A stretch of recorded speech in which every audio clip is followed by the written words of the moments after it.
Welcome and thank you for viewing this video by the Canadian Hypertension Specialist Society on the delivery of care. How to effectively deliver hypertension care varies by location, by provider, and by patient. And this is changing quickly with the evolution of technology. There is certainly no gold standard for how to effectively deliver hypertension care, albeit there are aspects of care delivery to think about, and this video is intended to expose yourselves, future hypertension specialists, on what to consider when you are developing your own hypertension specialist practice.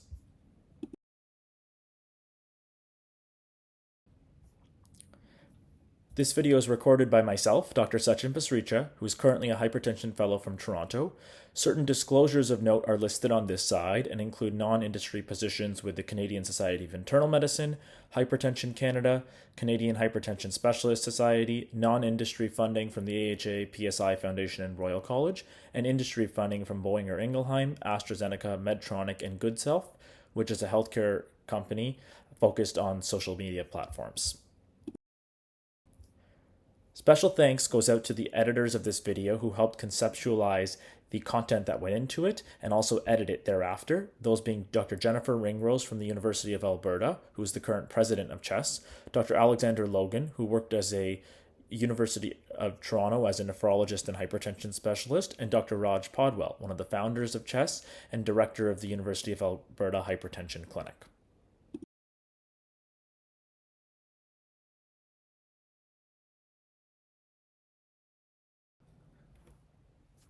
So let's get started.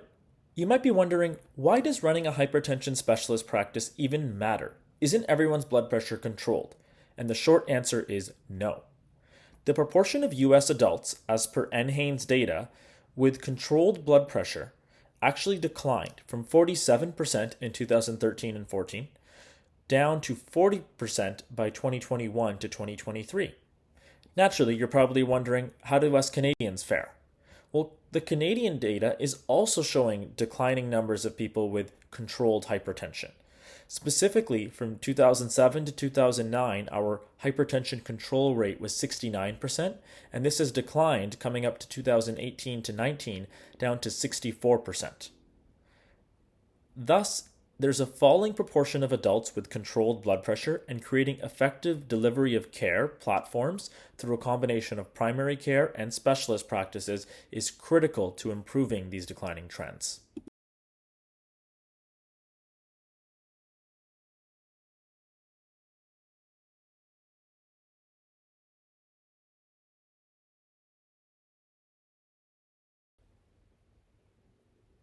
In this video, we will go through aspects of the delivery of hypertension care with a focus on running hypertension specialist clinics.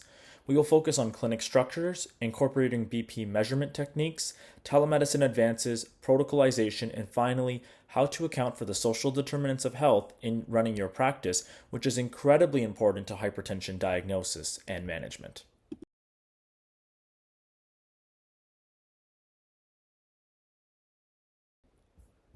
Let us begin with clinic structure. There's no optimal structure to your hypertension clinic, and how you structure yours will likely depend on your training and qualifications. Therein, an important factor to consider is how and why are you certified to consider yourself a hypertension specialist? So we asked this question of 26 CHESS members in a survey, and all 26 respondents stemmed from 4 disciplines, being endocrinology, nephrology, general internal medicine, and cardiology. And 1 had actually pursued a formal hypertension fellowship, and 12 had also achieved certification through the American Hypertension Specialist Certification Program. So as you can see, there's no single discipline that solely takes care of hypertension, and as a hypertension specialist, you can really come from a variety of these different disciplines within internal medicine. Obtaining supplemental hypertension certification clearly seems to be common, and the most common approach is through the AHSCP.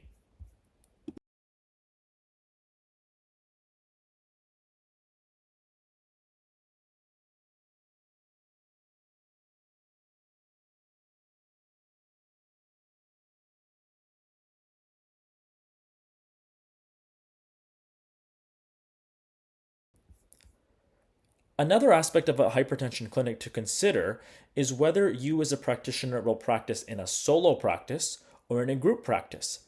And even within group practices, as identified by the CHEST survey, many clinicians worked in single specialty group practices, that being a group of nephrologists or endocrinologists or internists or cardiologists working with one another within their own discipline. But other specialists worked in multi-specialty practices where you had a nephrologist. Another aspect of running a hypertension clinic which you ought to consider is where within this vast realm of hypertension do you want to focus your efforts? The CHEST survey results are displayed on the screen. And as you can see, endocrine hypertension, CV risk reduction, and renovascular hypertension are common focuses, whereas obstetrical hypertension and or sleep disorders are less common focuses for people running hypertension specialist practices.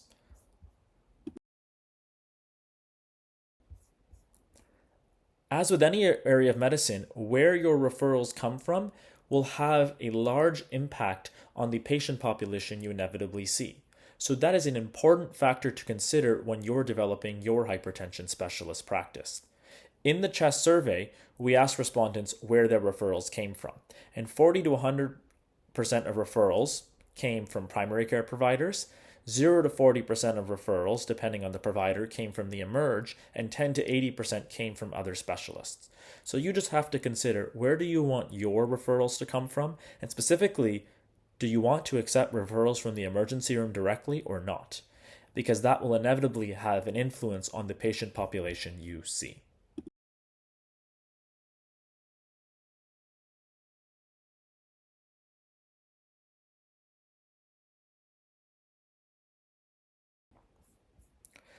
One of the final aspects of structuring a hypertension practice is clinic size, which in the CHEST survey varied from 100 to 10,000 patients annually, albeit 10,000 probably not being seen by a single clinician.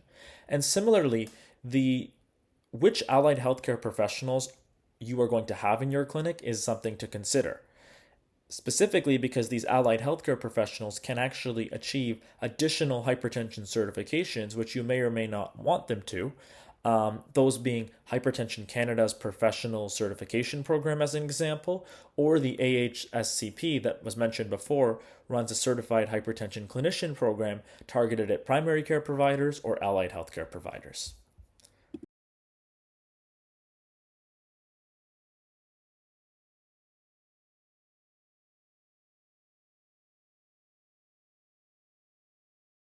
Putting it all together, you have these various aspects of your hypertension specialist practice to consider when structuring your clinic. Things ranging from what are your training and credentialing to what is your hypertension focus and your referral source, and which allied healthcare professionals are you going to have in your clinic.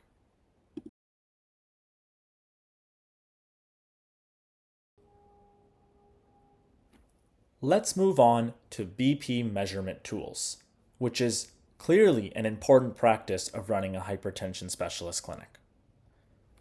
As you know, there are many ways we can take blood pressure, so let's go through the different methods. There's office blood pressure, which is accessible. It doesn't cost the patient anything given that they are in your office, but it is not ideal for diagnosing or monitoring hypertension due to the large presence of white coat effect, which is estimated to affect 20 to 30% of individuals, or masked hypertension, which can affect up to 20% of individuals. Then we have home blood pressure monitoring, and home blood pressure monitoring is best done as a home BP series. A home BP series is whereby the patient obtains 2 to 3 blood pressure values per day over 5 to 7 days, and then when they come to the provider actively calculates a mean of those daily measurements. This is an acceptable alternative to 24-hour blood pressure monitoring for diagnosis, which we'll get to in a second, and is actually the standard for monitoring. But the important things to recognize here are that it still requires the patient to purchase a home BP device that is validated, so that is a slight patient cost there, and that you also require patients to have proper technique. 24-hour ambulatory blood pressure monitoring is the gold standard for diagnosing hypertension, given it can identify different ABPM phenotypes such as masked hypertension, white coat effect, and nocturnal blood pressures. But the problem is it's not covered in every province. When you are running your hypertension specialist practice, it's important for you to consider the actual operational side of each of these, which I've touched upon. But to go into more detail, with office BP, it's best done as an automated office BP, also known as an AOBP. And what that involves is the patient coming to the clinic in a standardized fashion, having 3 to 5 blood pressure readings taken with their feet flat on the floor, no caffeine in their system, blood pressure cuff at the level of the heart, etc. And importantly, there should be no healthcare provider in that room. So because there's no healthcare provider in that room, but you have to set the patient up appropriately, you have to ask yourself operationally, who in your clinic should take this automated office blood pressure? Would it be you as the clinician doing it, and would it be after the visit then, or in the middle of the visit? Or would it be the allied healthcare team or the medical admins in your clinic, and would you train them to ensure they're taking it properly? For home BP series, you really should have a way of confirming that your patient's device is validated, and perhaps also offering your patients calibration services where they can bring in their devices every X amount of time to ensure the device is calibrated appropriately. The other aspect of home BP to consider is how do you want these patients to provide you with their blood pressure data? I mean, ideally, it would come automatically into your electronic health record, but that's not always possible. Some alternatives are that if a patient brings it in an Excel file, you could actually use an Excel file to calculate the mean. And I'll go through a few other options in the future slides on telemedicine about different alternatives to that.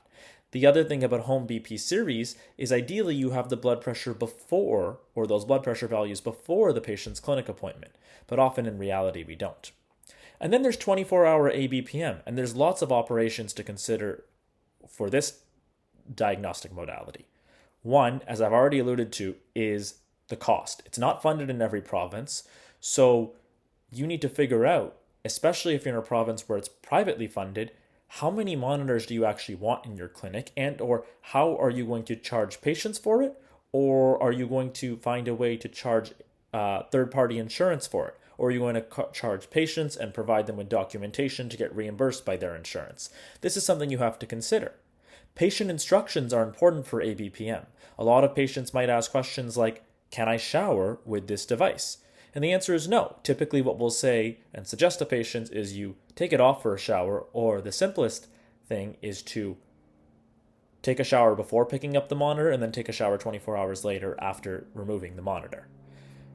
Then you have to factor in interpretation time into your clinical workflow because you need time to interpret these ABPM readings that you're getting.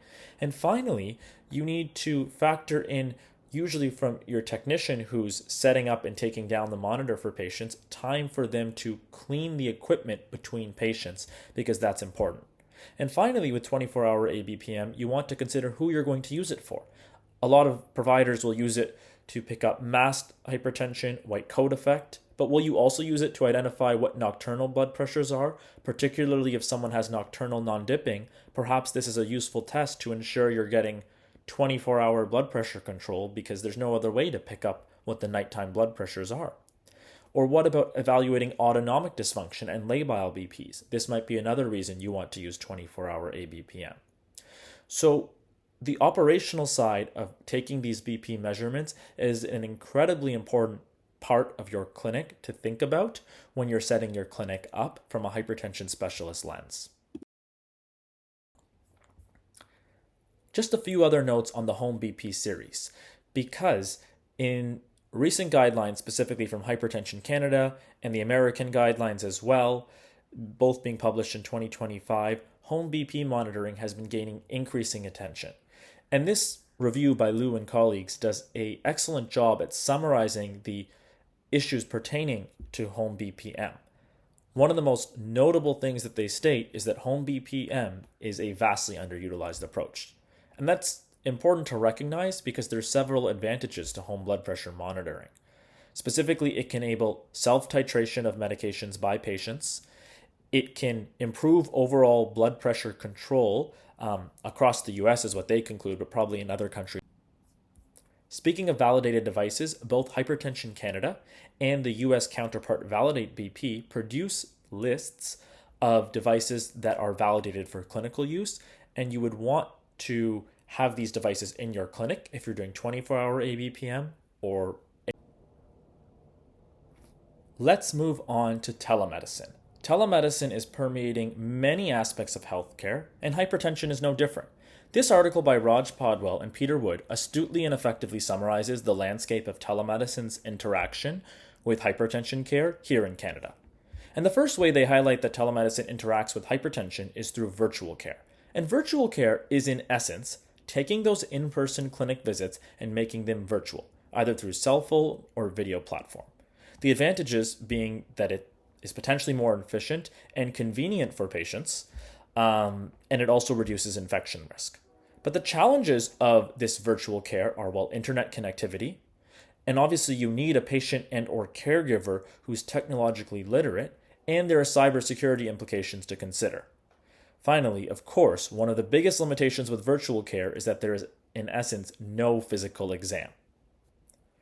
Importantly, virtual care still refers to a model of care where there are scheduled, discrete physician-patient appointments, similar to the discrete, scheduled in-person visits that we would have otherwise had. When you're implementing virtual care, it's important to consider how you will incorporate virtual care in your practice. For example, some providers might say, I am fully comfortable seeing a new consultation and follow-ups virtually. Other providers might say, I would like to see all new consultations in person, and all follow-ups can be done virtually depending on the situation, because those providers would argue that they need to see a patient at least once in person. Other providers might say, I'm happy to provide virtual care through a different platform known as e-consultations, whereby primary care providers can actually message me the information about their patient, and then I can message them back information and suggestions about that patient without actually speaking and doing a one-on-one interaction with that patient myself. So there's all these different ways to implement virtual care through virtual consultations, virtual follow-ups, and or virtual e-consultations where you don't actually have a one-on-one encounter with that patient, and you ought to consider how do you want to include it, if you do want to include it, in your hypertension specialist practice.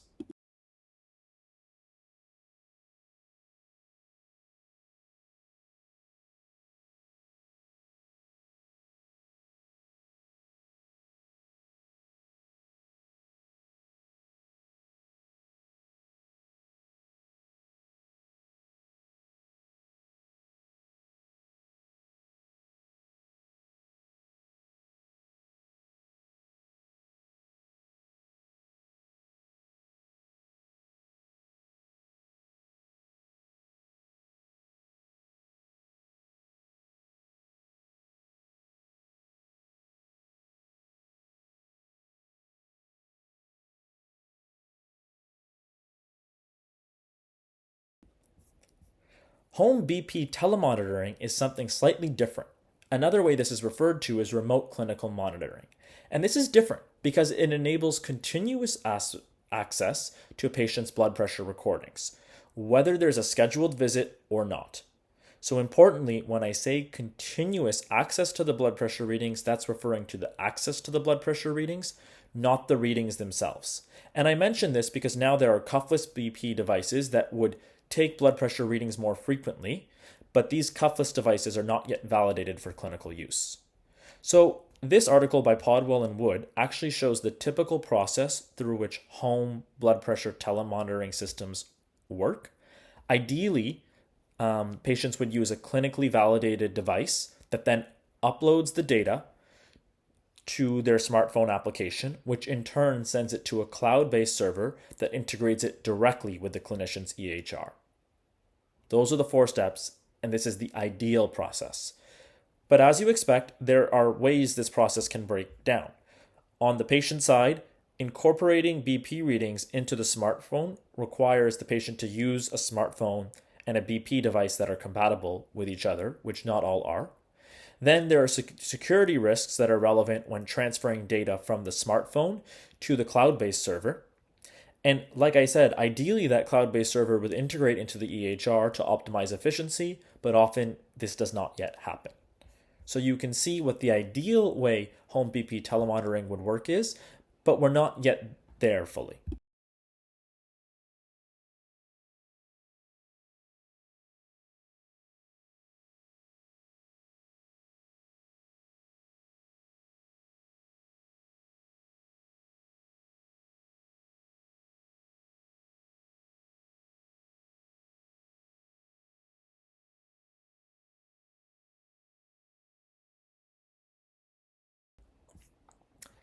Here are some ways you might be inclined to implement home BP telemonitoring in your clinic. Simple is an Android app by an international organization called Resolve to Save Lives.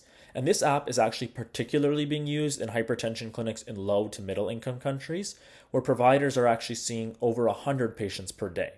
And this app is typically used on the provider side. Patients have a physical scan card that they come and they give to their provider. The provider scans that card and then enters the blood pressure data right there and then for the patient. So it's not home BP telemonitoring in the typical sense, it's an adapted version of it. Spigmo is another app and is actually run by a Canadian company. You can see this app actually includes several nuances. It has patient instructions on how to take the blood pressure, which is nice, and it actually allows the patient to enter which device they are using to ensure it's a device validated for clinical use. And finally, this app actually calculates the. An important consideration with implementing these home BP telemonitoring services is who is managing this program. This is a study by Margolis and colleagues that compared 2 interventions in adult patients with moderately severe hypertension, that being a blood pressure of above or equal to 150 over 95 millimeters of mercury. The first intervention was clinic-based care, using best practices, face-to-face visits with physicians and medical assistants. The second was a telehealth care using best practices and adding a home BP telemonitoring service that was actually coordinated by a clinical pharmacist or nurse practitioner. And essentially, as you can see from the figure, with blood pressures going from about 157 to 139 in both groups on the systolic side, the groups did the same. So naturally, if this pharmacist and nurse practitioner led telemonitoring service did just as well as face-to-face visits with clinicians, it begs the question, should these telehealth services be monitored or led by pharmacists or nurse practitioners? Well, we don't know. But what this study does acknowledge is that pharmacist management interventions might be less effective in patients whose blood pressure is more difficult to control, and that constitutes about 50 to 20% of the overall hypertension population. And specifically, this 15 to 20% of difficult to control hypertension patients are more likely to be followed in hypertension specialist practices. So if you're going to pursue a home BP telemonitoring service, it's important to consider who's managing and monitoring that, and perhaps it's not the same manager or monitor for each individual. Some patients might need the NP or pharmacist to manage it, but some might need that physician oversight. With the emerging use of home blood pressure, especially in these home blood pressure telemonitoring programs, I want to highlight one specific caveat when it comes to using home blood pressures in the name of BP targets. The large trials, such as SPRINT, from where we develop blood pressure targets, are mostly based on automated office blood pressures. So the question becomes, if the large trial evidence from which we have gotten our BP targets are based on office blood pressures, can we translate those thresholds into home blood pressures? The answer is we don't fully know, but what guideline committees have suggested, and they've taken the approach that similar thresholds can be used in the home setting, and they've based this on smaller interventional studies and observational data. Let's move to protocolization. This is another key area of interest for hypertension clinics. Protocolization refers to enabling allied healthcare professionals that are part of the clinic to essentially up-titrate medications, usually using an algorithmic-like approach. So the Kaiser Permanente Northern California Hypertension Program did this, and they increased hypertension control rates from 44 to 90%. And this is the algorithm they used, and as you'll see, the algorithm changed over time, but the 2009 version essentially allowed medical assistants under primary care supervision to up-titrate medications. It promoted single pill combinations. The starting medications were either a thiazide diuretic or a thiazide diuretic plus an ACE inhibitor, and then eventually proceeded to add on a calcium channel blocker, and then finally a beta blocker or spironolactone. And the start of using single pill combinations of thiazide diuretics plus some type of RAS inhibition is actually the basis for the most recent Hypertension Canada guidelines released in 2025. Hearts in the Americas was created by the Pan American Health Organization and is used in 33 countries, largely in Latin and South America.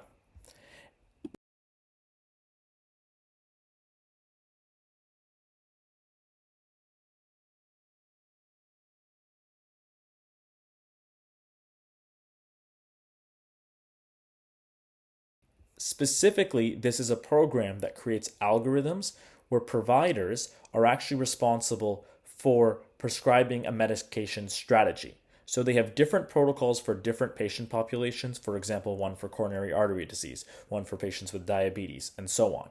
And providers prescribe that approach, and then allied healthcare professionals up titrate and implement that approach.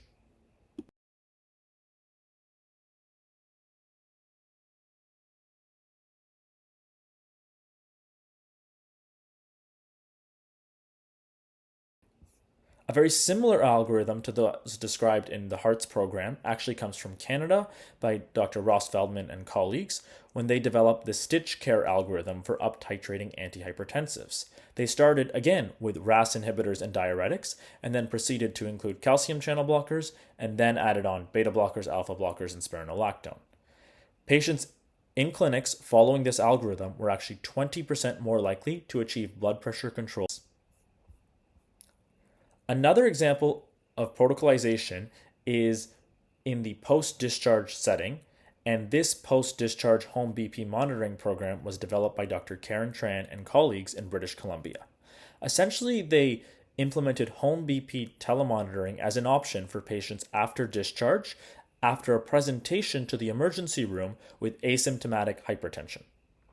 Of the 56 patients who were recruited out of the ED, adherence rates to this home BP telemonitoring program ranged from 70% at 1 month, but then dropped to 40% by 3 months. So what does this tell us? This program suggests that post-discharge monitoring programs are feasible, and perhaps they are actually a feasible mechanism coming back to the referral source of getting patients into hypertension specialty clinics. But maintaining patient engagement in the program is critical, and that requires multi-pronged strategies and close follow-up. Finally, let's move to our last topic, which is the social determinants of health, and that is exceptionally important when addressing patients with hypertension, where medication affordability, adherence, diet, exercise are all important aspects of care. This CMAJ article describes how to tackle the social determinants of health in your practice, and here are some highlights. There are several patient factors that we should consider.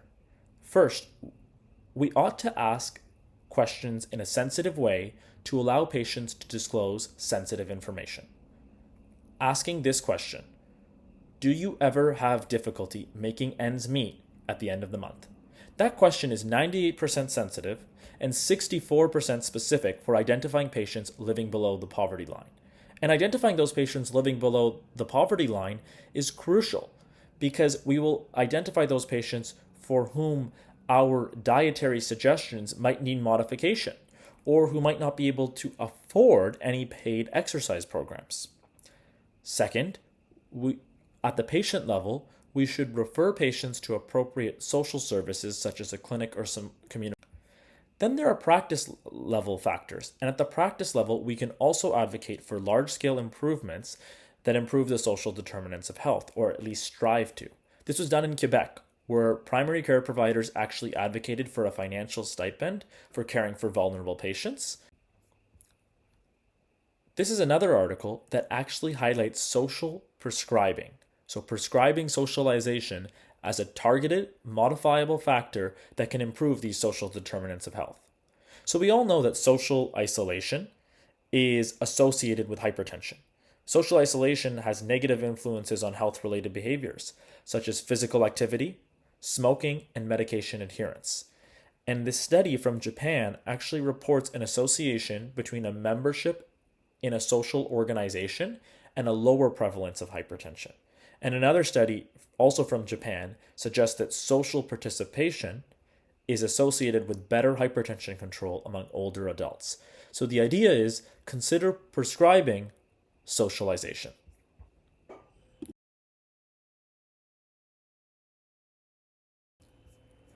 That concludes our module on the delivery of care by the Canadian Hypertension Specialist Society, I want to thank you for listening. How to effectively deliver hypertension care is going to inevitably vary, and it's changing obviously with the evolution of technology. Like we started by saying, there's no gold standard, but the hope is that this video will help you think of the elements to consider when you're developing your own hypertension specialist practice. Thank you.